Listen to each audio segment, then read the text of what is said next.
नमस्कार, स्वागत है आपका वैदिक एस्ट्रो इंडिया में। आज हमारी चर्चा का विषय है गोचर। जैसा कि किसी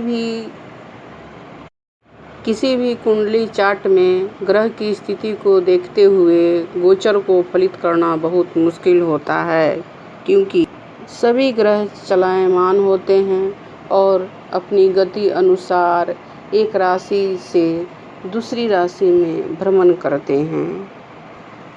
जिस प्रकार हम सभी जन्म लग्न, महादशा और अंतर्दशा वर्षफल से वर्तमान और भविष्य को जानने का प्रयास करते हैं, ठीक उसी प्रकार गोचर से ही हम पता कर सकते हैं कि कौन सी घटना कब और कैसे घटेगी। किसी भी घटना का घटित होने का समय हम गोचर के द्वारा ही बता सकते हैं कि कौन सी घटना कब घटेगी। तो कहने का मतलब ये हुआ कि हम सभी गोचर के माध्यम से ही चलायमान ग्रहों का फलित निकालते हैं। गोचर जन्म लग्न और चंद्र कुंडली दोनों से निकाला जाता है। जब आप पैदा हुए थे तो आपका कुंडली चार्ट उस समय की ग्रह स्थिति को बताता है। इसलिए जब हम किसी जातक की कुंडली को देखते हैं तो यह देखते हैं कि कौन ग्रह किस राशि में था और किस भाव में था और अभी वह ग्रह किस राशि में चलायमान है। सही फलित करने के लिए हम यह देखते हैं कि अभी के गोचर के दौरान ग्रहों की स्थिति कैसी है और अभी वह किस राशि में चलायमान हैं। अब तो ऐसा है कि नवग्रह तो हमेशा ही चलायमान हैं।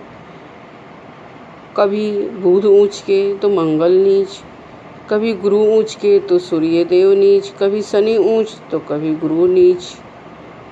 तो ऐसे में क्या किया जाए? अब ऐसे हालात में कैसे गोचर को फलित किया जाए? हम किस ग्रह पर ज़्यादा ध्यान दें, किस ग्रह पर कम ध्यान दें? आइए अब हम बात करते हैं कि गोचर को कैसे निकाला जाए और गोचर निकालने के लिए किन किन बातों को ध्यान में रखना चाहिए। कि गोचर का फलित देखने के लिए सबसे पहले लग्नेश को देखना चाहिए।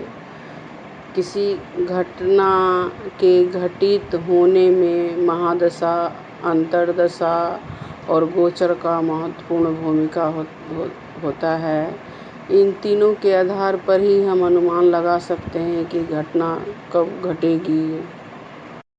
अब उदाहरण के लिए मान लीजिए, अगर किसी जातक की कुंडली में गुरुदेव अच्छे भाव में बैठे हों और जातक यही सोच रहा था कि गुरु की महादशा बहुत अच्छी होगी, उसका फलित बहुत अच्छा होगा, लेकिन जब उस जातक की गुरुदेव की महादशा आई तो वह वक्त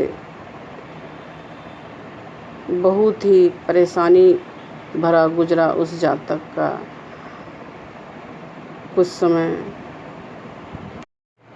समय जब जातक की गुरुदेव की महादशा शुरू हुई तो गुरुदेव अपनी नीच राशि मकर राशि में भ्रमण कर रहे थे। यानी जब गुरुदेव की महादशा शुरू हुई तो जातक को बहुत कष्ट हुआ होगा 2 साल के लिए। फिर गुरुदेव जैसे ही अपनी स्वराशि मीन राशि में गोचर किए तो जातक को लाभ मिलने लगा। कहने का मतलब यह है कि महादशा स्वामी, अंतर्दशा स्वामी के गोचर में स्थिति अच्छी होगी, अच्छी जगह पर होगी, तभी वह अच्छे परिणाम देंगे। साथ ही यह भी जानना जरूरी है कि कोई ग्रह कितने वक्त के लिए एक राशि में गमन करता है। सभी ग्रहों का एक राशि से दूसरी राशि में गमन करने का एक निश्चित वक्त होता है, एक निश्चित अवधि होती है जिसमें वह ग्रह एक राशि से दूसरे राशि में गमन करते हैं। तो सूर्यदेव एक महीने में एक राशि में गोचर करते हैं। सूर्यदेव कभी बकरी नहीं होते, हमेशा मार्गी होते हैं। अब चंद्रमा भी 2.25 दिन के लिए एक राशि में गोचर करते हैं। चंद्रमा की गोचर की अवधि बहुत ही छोटी है। चंद्रमा मन का कारक होता है। चंद्रमा से ही हम जन्म नक्षत्र और जन्म राशि का निर्धारण करते हैं। मंगल का गोचर सूर्य से मंगल की दूरी पर निर्भर करता है। सूर्य की पास की राशि में गोचर करने पर मंगल 42 से 45 दिन का वक्त लगाता है। वहीं अगर वह सूर्य से दूर की राशियों में गोचर कर रहा होता है तो 55 से 56 दिन का समय लगाता है। कभी कभी तो बकरी होने पर एक ही राशि में 80 दिनों तक के लिए गमन करता है। बुध का गोचर एक राशि पर 14 दिन से लेकर 1 माह के लिए होता है। हर 4-5 महीने पर बुध बकरी होते हैं। बकरी होने पर गोचर की अवधि बहुत कम हो जाती है। बुधदेव हमेशा सूर्य के साथ या सूर्य के आसपास की राशियों में ही गोचर करते हैं। बृहस्पति एक राशि पर 12 से 13 महीने के लिए गोचर करते हैं।